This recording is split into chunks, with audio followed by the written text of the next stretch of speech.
네, 안녕하세요. 한국 마이크로소프트에서 근무하고 있는 이상근 매니저라고 합니다. 마이크로소프트의 생성형 AI를 일컫는 단어는 코파일럿입니다. 근데 이제 여기 한 가지 재미있는 부분은 저희 솔루션의 이름이 코파일럿이잖아요. 그러니까 오토파일럿이 아니라 코파일럿입니다. 비행기가 뜰 때부터 내릴 때까지 이 오토파일럿이라는 걸 이용을 할 수 있습니다. 하지만 많은 기장님들이 비행기가 뜰 때부터 내릴 때까지 오토파일럿에 의존해서 비행기를 조종하는 분은 아무도 안 계십니다. 현재 AI에 접근을 하시는 그 접근 방식도 마찬가지로 오토파일럿이 아닌 코파일럿의 개념으로 접근을 하셔야 됩니다. 이 코파일럿이라는 아이를 이용하면 다음과 같은 것들을 할 수 있습니다. 그러니까 첫 번째는 처음부터 시작하지 않도록 코파일럿의 기능을 활용하는 것입니다. 가끔 예를 들어 제가 어떤 기획안을 써야 된다거나 아니면 어떤 장문의 문서를 써야 된다던가 아니면 뭐 많은 것을 쓰지 않더라도 하나의 이메일을 쓸 때도 텅 비어있는 화면을 놓고 한 화면에서 굉장히 오랫동안 고민을 했던 지난날의 시간들이 떠오릅니다. 아마 여기 계신 많은 분들도 그러실 것 같아요. 또 하나 이 코파일럿은 작업을 요약하고 시간을 최적화해 줍니다. 특히 GenAI가 잘하는 것이 바로 요약이죠. 또 하나는 제가 이제 이 부분에 대해서 되게 많이 도움을 받고 있거든요, 요즘에. 이 코파일럿은 잘하는 것을 더 잘하게 도와주고 또는 잘 못하는 것, 아직 배우지 못한 부분들을 단계적으로 학습할 수 있도록, 숙달할 수 있도록 굉장히 많이 도움을 주고 있습니다. 지금 보고 계시는 6가지 정도의 채널들이 일반적으로 코파일럿을 만나실 수 있는 영역이라고 생각하시면 됩니다. 첫 번째부터 5번째까지는 무료 사용자를 위한 도구, 오른쪽 아래에 있는 M365 코파일럿은 유료 사용자를 위한 도구라고 생각하시면 좋겠고요.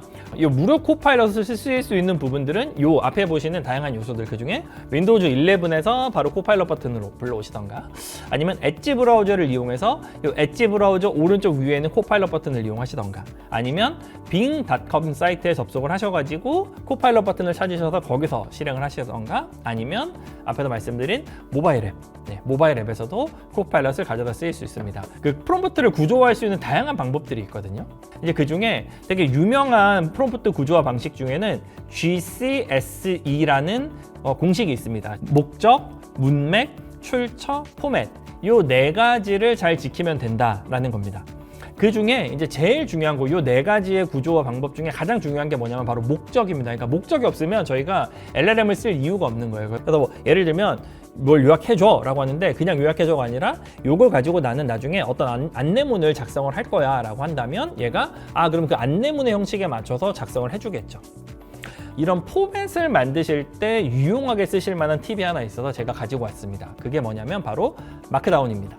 이 마크다운이라는 것은 아주 간결하고 간단한 예를 들면 뭐 랭귀지 언어라고, 그러니까 그 언어라고 생각하시면 좋은데요. 이제 원하시는 형태로 그 포맷을 맞춰 떨어지도록 도와줄 수 있는 이제 그러한 아이라고 생각하시면 좋겠습니다. 제가 지금부터는 실제적으로 사용하는 방법들을 그걸 보면서 설명을 드리도록 하겠습니다. 네, 우선 첫 번째로 이제 무료 코파일럿들을 기준으로 하는 것인데요. 그 프롬프트가 잘 보이실지 모르겠는데요. 헨젤과 그레텔 이야기를 요약해 주세요라고 제가 프롬프트를 넣었습니다.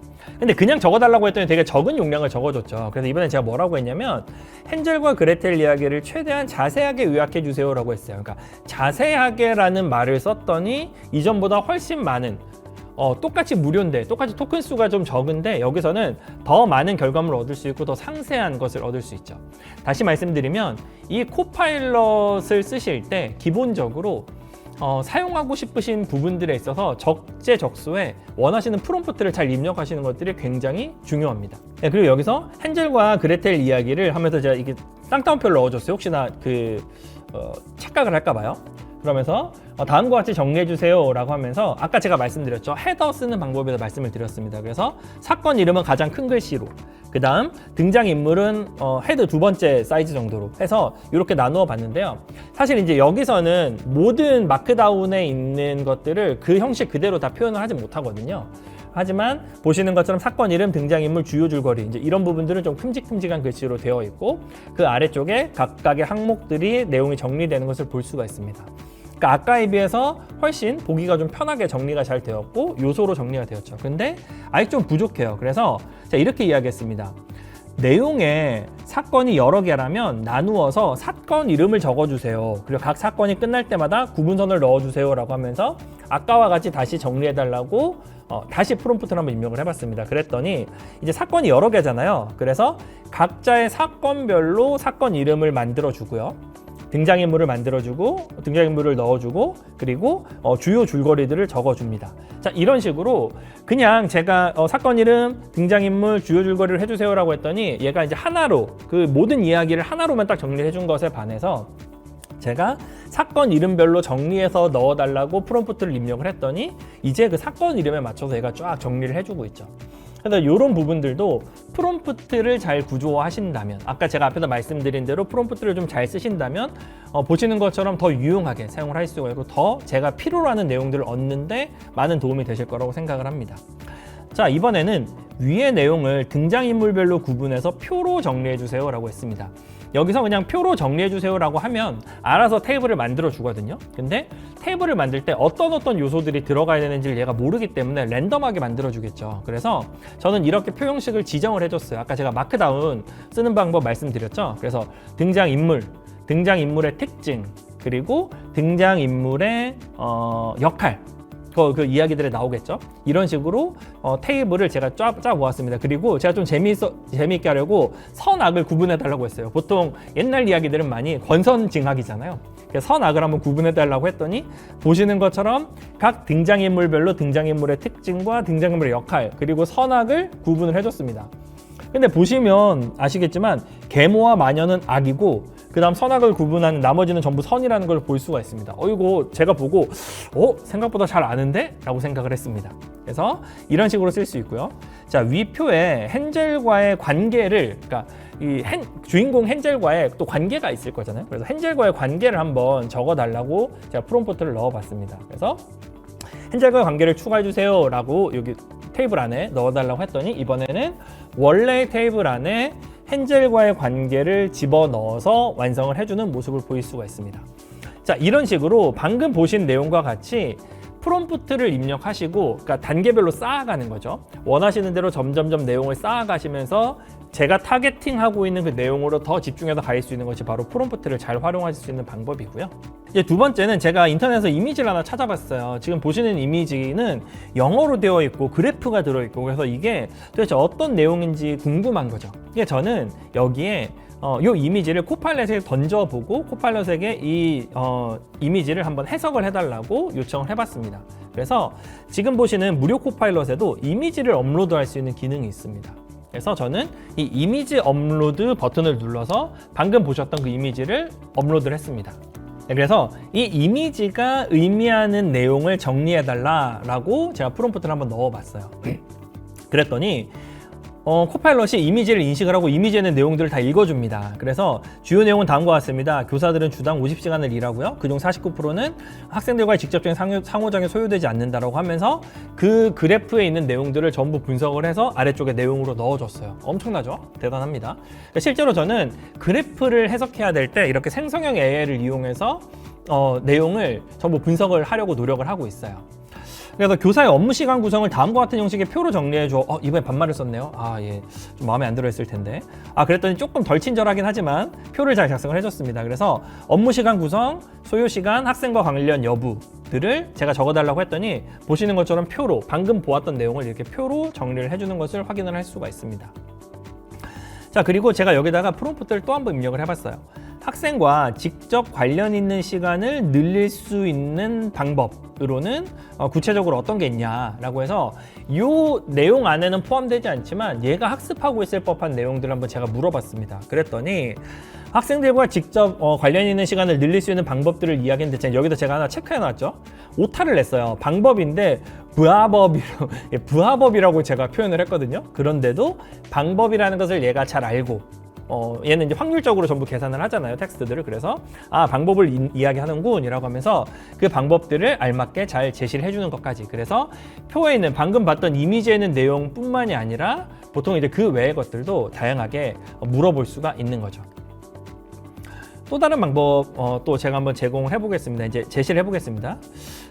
방금 보신 이 무료 코파일럿은요, 이미지를 그리는 것도 가능합니다. 그래서 제가 여기다가 바다에서 스쿠버 장비를 착용한 해양학자의 모습을 그려주세요라고 이야기를 했어요. 그랬더니 얘가 잠시 동안의 시간이 지난 이후에 해양학자의 그림을 그려주죠. 자, 이렇게 이제 그림을 그려줬는데요. 생성형 AI 이용해서 그림 그려보신 분들 중에 마음에 드는 그림을 한 방에 얻으신 분들은 거의 없으실 거예요. 그렇죠? 이렇게 그려진 그림이 있는데 사실 저는 제 머릿속에 있는 그림과는 완전히 영 딴판이었거든요. 이제 이런 경우에도 프롬프트를 이용해서 제가 원하는 그림들을 어느 정도 얻어낼 수가 있습니다. 그래서 저는 이렇게 썼어요. 아래 내용을 참고해서 그려주세요 라고 해서 제가 이제 여기다가 몇 개의 프롬프트를 입력을 할 겁니다. 장소는 바닷속이다 라고 입력을 했고요. 그 다음 이 사람은 스쿠버 장비를 착용한 해양학자의 모습이다 라고 했고요. 그 다음 스타일은 심플한 벡터 스타일 일러스트레이션, 구체적으로 지정을 해주셔야 돼요. 그리고 색상은 파스텔 블루, 바다 그린, 그 다음 오렌지 색상, 그리고 배경은 뭐 산호초 위에 여러 플랑크톤이 떠 있음이라고 하면서 제가 그림에 들어가야 될 다양한 요소들을 집어넣었다고 생각을 하시면 좋은데요. 기본적으로 여기서 사용하는 그 그림을 사용하는 언어 모델은 뭐냐면 달리 3입니다. 그러니까 오픈 AI에서 만든 그림을 만들어주는 도구이죠. 그 미드저니와 관련해서 궁금해하시는 분들이 계신데 아무래도 조금 방향성이나 이런 것들이 차이가 있을 것 같아요. 그래서 뭐 미드저니는 굉장히 디테일한 요소들을 많이 집어넣어서 그릴 수 있는 것이라면 다리3는 일반적인 이미지를 만들 때 사용을 하는 그런 도구라고 생각하시면 좋겠습니다. 자, 이렇게 제가 이야기했던 내용들을 최대한 충실하게 넣어줬기 때문에 더 마음에 드는 그림을 그렸습니다. 개인을 위한 그리고 무료로 사용할 수 있는 마이크로소프트의 코파일럿 기능들을 설명을 드렸고 또 코파일럿에서 파생되는 다양한 기능들을 설명을 드렸습니다. 어렵지 않습니다. 마이크로소프트의 개인용 계정 하나만 만드시면 지금 바로 시작을 하실 수 있으시니까요. 이 계정 하나 만드시고 다양한 요소들을 사용을 해보시면 좋겠습니다. 마이크로소프트의 코파일럿이나 AI 관련 강의를 들을 수 있는 사이트가 있나요? 라고 물어봐 주신 분들이 꽤 많이 계셨거든요. 지금 오른쪽 위에 QR이 있죠. 이 QR로 접속을 하셔도 좋고요. 마이크로소프트에서 제공하고 있는 AI와 관련된 모든 솔루션들을 보실 수 있는 사이트입니다. 저희 회사 솔루션과 관련된 모든 것들 그리고 저희 회사에서 연구했던 것들이나 이런 것들에 대한 내용들을 담아놓은 런이라는 사이트가 있거든요. 마이크로소프트의 런이라는 사이트가 있는데 그 런이라는 사이트와도 함께 연계가 되어 있는 사이트입니다. 그래서 AI 스킬스 내비게이터 여기에 들어오셔서 아까 스킬스 KR 있죠. 들어오셔서 원하시는 것을 찾으시면 돼요. 챗봇 형태에 비슷하게 되어 있기 때문에 생산성을 높이고 싶고 나는 수준은 초급 정도고 일상 업무에서 인공지능을 더 효과적으로 사용하고 싶어요 라고 하면 거기에 맞는 과정들을 링크드인에 있는 것들 이렇게 바로 표시를 해주네요. 그리고 또는 여기 보시는 것처럼 다양한 과정들이 밑에 보이시죠? 수없이 많은 과정이 있으시니까요. 여기서 예를 들면 뭐 책임 있는 AI라던가 뭐 기타 어떤 편향성이라든가 기타 다양한 것들 또는 AI 머신러닝에 대해서 궁금하시다던가 여러 가지 것들을 전부 원하시는 대로 불러다가 보실 수가 있으십니다. 네, 오늘 긴 시간 함께 해주셔서 감사하고요. 다음에 또 좋은 기회가 있으면 그때 뵐 수 있도록 하겠습니다. 들어주셔서 감사합니다.